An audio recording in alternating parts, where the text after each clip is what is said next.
વિકસિત ભારત 2047ના લક્ષ્યાંકને હાંસલ કરવા માટે અને ક્લાઇમેટ ચેન્જના જોખમો સામે સજ્જ થવાના ઉમદા હેતુ સાથે કચ્છના ઘોરડો ટેન્ટ સિટી ખાતે આજે ક્લાઇમેટ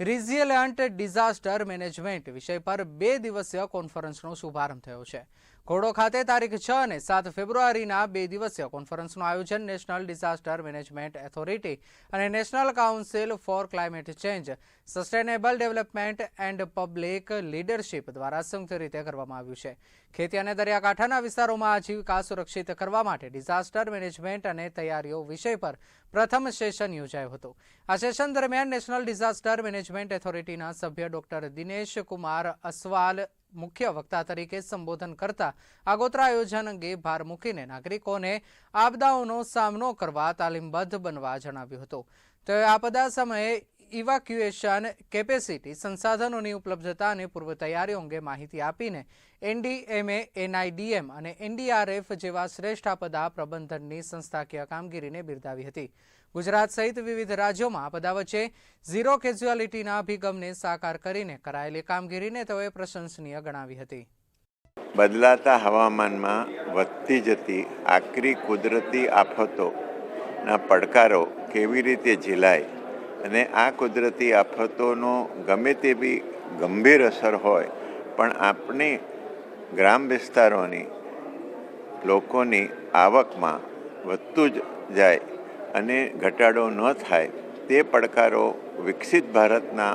માનનીય વડાપ્રધાનશ્રીના સંકલ્પને ધ્યાનમાં રાખીને આ પરિસંવાદ યોજવામાં આવ્યો છે। રાષ્ટ્રીય કક્ષાની કુદરતી આફતોનો સામનો કરવાની સંસ્થા નેશનલ ડિઝાસ્ટર મેનેજમેન્ટ ઓથોરિટીના સહયોગથી થતા આ સેમિનારમાં ખાસ કરીને કચ્છમાં એટલા માટે કરવામાં આવ્યો છે કે કચ્છે તમામ પ્રકારની કુદરતી આફતો સહન કરેલી છે। કચ્છની અંદર દુકાળ હતો, કચ્છની અંદર દરિયાઈ તોફાનો હમણાં છેલ્લા 2 વર્ષ પહેલાં આવ્યું, એ પહેલાં કંડલામાં પણ હતું અને 20 વર્ષ પહેલાં આપણને ખ્યાલ છે કે ભયંકર અર્થક્વેક જે ભૂકંપ થયો એનાથી કેટલું બધું નુકસાન થયું। પરંતુ આપણા રાજ્યના એ વખતના માનનીય મુખ્યમંત્રી શ્રી મોદી સાહેબ જે હાલ વડાપ્રધાન છે એ જે નવા વિચારો મૂક્યા તેથી કચ્છની આખી ધરતીમાં આર્થિક પદ્ધતિનું મોટું ઉત્થાન થયું છે। કચ્છના રણને આજે ટુરિસ્ટ સ્પોટ તરીકે ડેવલપ કરી અને મોટી આવકનું સ્થાનિક લોકો માટે રોજગારી ઉત્પન્ન કરવાનું સાધન થયું છે। આવા વિચારો જે કુદરતી આફતો આવે તો પણ કોઈ આવકને અસર ન થાય, નવી રોજગારી ચાલુ રહે, એ આપણા માનનીય વડાપ્રધાનશ્રીની કલ્પના છે ને આવા નવા બીજા કયા વિચારો અમલમાં મૂકી શકાય કે જેનાથી લોકોની આવક વધતી રહે ને કુદરતી આફત આવે તો પણ પડકાર ઝીલીને આગળ વધી શકે તેનો આજનો આ પરિસંવાદ છે। आज हम भुज की टेंट सिटी में नेशनल डिजास्टर मैनेजमेंट अथॉरिटी और national council for climate change sustainable development and public leadership NCCSD मिलकर विकसित भारत के लिए क्लाइमेट रेजिलिएंट डिजास्टर मैनेजमेंट पे एक कॉन्फ्रेंस कर रहे हैं। इस कॉन्फ्रेंस का मुख्य उद्देश्य है building A climate resilient future, main streaming disaster risk reduction in agriculture and coastal livelihood for विकसित भारत। तो जैसे आपको पता है कि इंडिया का 7,500 किलोमीटर का कोस्ट एरिया है, 70 में डिस्ट्रिक्ट हैं और लाखों लोग यहाँ पे अपना एग्रीकल्चर, फिशरीज़, पोर्ट, सिटीज़ में अपना निर्वहन करते हैं। और जैसे जैसे क्लाइमेट चेंज हो रही है, टेम्परेचर बढ़ रहा है, ह्यूमिडिटी बढ़ रही है, जिससे इन सब की जो लाइवलीहुड है उसमें दिक्कतें आ रही हैं। उसके अलावा आपके साइक्लोन्स आते हैं, उसके अलावा जो समुद्र है उसका लेवल बढ़ रहा है ग्लोबल वार्मिंग के कारण और वो जो कोस्टल एरिया है उसको इरोजन कर रहा है। तो बहुत सारी समस्याएं हमारे पास आ रही हैं कोस्टल से रिलेटेड। तो कोस्टल इरोजन है और जब समुद्र का पानी जब धरती पे आता है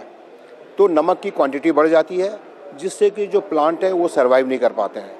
और जो एग्रीकल्चर है उसका नुकसान होता है, तो उससे फार्मर को नुकसान होता है। साइक्लोन आता है, घर टूटते हैं, उजड़ते हैं, उसको डिजास्टर मैनेजमेंट करना है।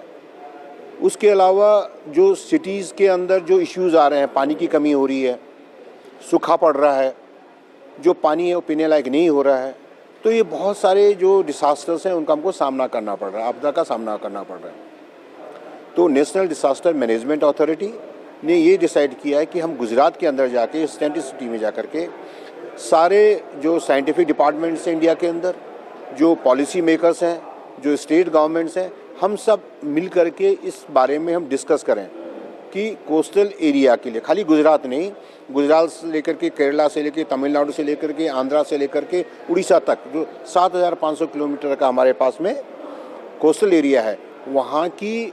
जो समस्याएं हैं जो मैंने आपको गिनाई हैं, उन समस्याओं का समाधान कैसे करेंगे। तो आज ये पूरे दिन भर चर्चा होगी, उसके बाद एक ब्लूप्रिंट बनेगा और उसके बाद जो एक्शन पॉइंट्स आएंगे उस एक्शन पॉइंट को लेकर के हम कोशिश करेंगे कि जो समस्याएं हैं इनका समाधान निकले।